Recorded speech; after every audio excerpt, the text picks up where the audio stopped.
নমস্কার বন্ধুরা, সবাইকে স্বাগত জানাই আমার চ্যানেলে। আজকে সকাল সকাল আমার যা এতগুলো কাঁকড়া নিয়ে হাজির হলো। বলল, দিদিভাই আজকে কাঁকড়া পেয়েছি, আজকে কাঁকড়ার ঝাল রান্না করো। তাই প্রথমেই ও বেশ সুন্দর করে কেটে ধুয়ে এই যে ফুসফুসগুলো ওগুলোকে বের করে ভালো করে কেটে গরম জল করে বেশ কয়েকবার করে কিন্তু গরম জল করে ভালো করে ধুয়ে ঠুয়ে দিল। না হলে কিন্তু গরম জল করে যদি না ধোয়া হয় তাহলে কিন্তু জার্ম থাকতে পারে, তাতে পেটে ব্যথা করতে পারে। সেই জন্য ভালো করে গরম জল করে কিন্তু ধুতেই হবে কাঁকড়াগুলো। বেশ কিছুক্ষণ ভালো করে ধুয়ে এবার সেটাকে নুন হলুদ মাখিয়ে নিলাম। নিয়ে এবার কড়াটা ভালো করে গরম করে নিয়ে তার মধ্যে দিয়ে দিলাম সর্ষের তেল। সর্ষের তেল দিয়েই ভালো হয়, কিন্তু কেউ চাইলে কিন্তু সাদা তেলেও করতে পারেন। এবার হালকা হালকা করে আমি কাঁকড়াগুলো ভেজে নেব। সব কাঁকড়াগুলো কিন্তু আমি এভাবেই ভেজে তুলে রেখে দিলাম। দিয়ে এবার আরেকটু সর্ষের তেল দিয়ে দিলাম। দিয়ে এবার ডুমো করে কেটে রাখা আলুগুলো এবার এগুলোকেও ভেজে আমি তুলে রাখবো। হালকা ভেজে তুলে নিলাম।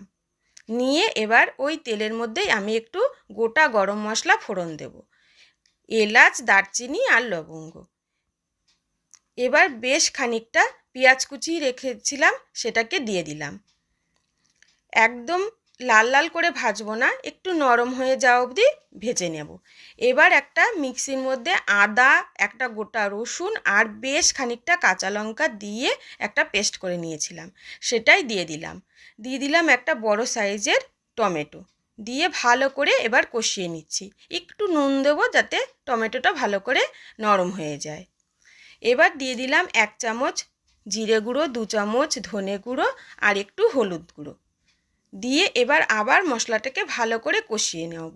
যত ভালো করে মশলাটা কষানো হবে ততই ভালো হবে। দিয়ে দিচ্ছি সামান্য একটুখানি চিনি আর একটু মিক্সি ধোয়া জলটা দিয়ে এবার ভালোভাবে আবার কষাবো। দিয়ে দিলাম খানিকটা কাশ্মীরি লঙ্কার গুঁড়ো। যেহেতু আমি কাঁচা লঙ্কা বেশ খানিকটা দিয়েছি তাই আর আমি ঝাল লঙ্কার গুঁড়ো দিলাম না। আর একটু জল দিলাম, দিয়ে আবার মশলাটাকে কষিয়ে নিলাম। এবার প্রথমে দিয়ে দিচ্ছি আলু আর কাঁকড়ার যে দাঁড়াগুলো সেইগুলো প্রথমে দিয়ে বেশ খানিকক্ষণ কিন্তু আমি কষাবো।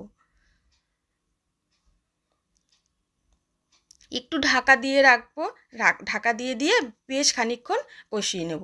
এবার পরিমাণ মতো নুনটাও দিয়ে দিলাম, দিয়ে আবারও একটুখানি কষিয়ে নেব ঢাকা দিয়ে। এবার যেগুলো ভাজা ছিল সেগুলি সব দিয়ে দিলাম।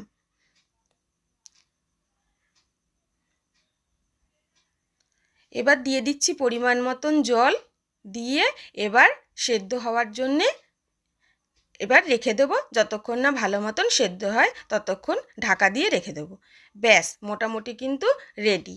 একটুখানি গরম মশলার গুঁড়ো দিয়ে এবার নামিয়ে নেব। কেমন লাগলো আর কার কার ভালো লাগে এরকম কাঁকড়ার ঝাল?